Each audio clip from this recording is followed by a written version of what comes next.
Hey there, it's Colin Dart, Mile High Modern, checking in this mid-October to chat about September's stats, entering into the fourth quarter, and talking about a little bit what we might see in 2023 in the city of Boulder homes market.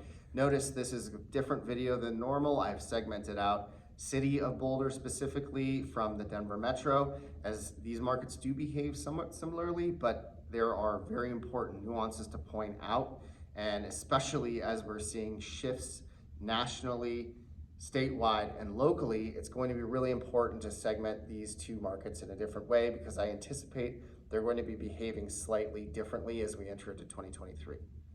And what I mean by that is Boulder's market is retracting seasonally right now. All national markets are doing this. However, lots of national markets, while retracting seasonally, when I say retraction, I mean average sold prices are going down, activity is going down, average days on market are increasing. Boulder is actually experiencing inventory decreases, and especially so, and worth pointing out, decrease in active listings year over year. And we're coming off of some of the lowest years of inventory ever recorded, 2020, 2021, mid-pandemic. This one statistics, I don't want to spend a lot of time on it, but I want to share why I think that it's indicative of what I expect to be seen next year in the Boulder homes market and how that may behave very differently than what we'll experience nationally. Excuse me. And Boulder's market appreciated 12%, or at least October 2021 to 2022. That's extremely strong. Not many markets are still showing those double-digit appreciation numbers into the fourth quarter of 2022 when we're talking about year-over-year numbers. And not rarely, if any, are showing less inventory than last year. So those two things are leading me to postulate, and using some past data from 2008, 2009, 2010, where many markets saw some disruption during the market crash, defaults of loan, etc. during those times.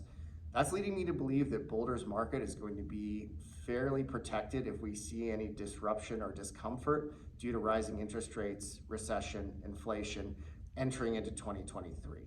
Boulder's market has been known to be fairly resilient during these times, and mostly due to the fact that real estate can be broken down in a very palatable way. It's supply and demand.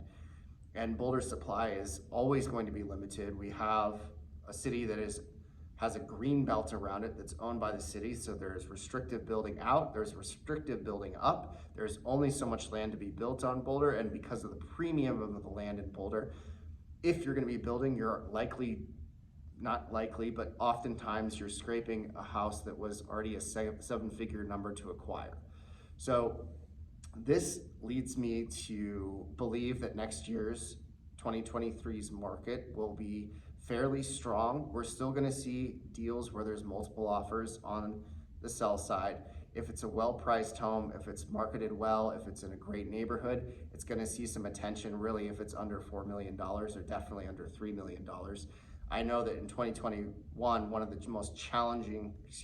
2022, one of the most challenging markets that I worked in was the $2 to $3 million range in the city of Boulder. So more of that's a very popular price point in Boulder, and that's gonna be another one where we experience a tremendous amount of buyer activity, and judging by where inventory is trending, it may not be that exciting when it comes time to see how much inventory comes on next year.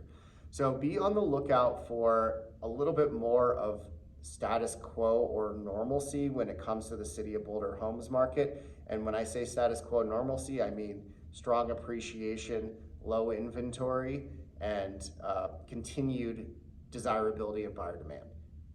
As always, if you have any questions, comments, concerns, want to put together strategies, or just talk about your specific journey, here to support. And I hope you have a wonderful rest of your month. Take care, ciao.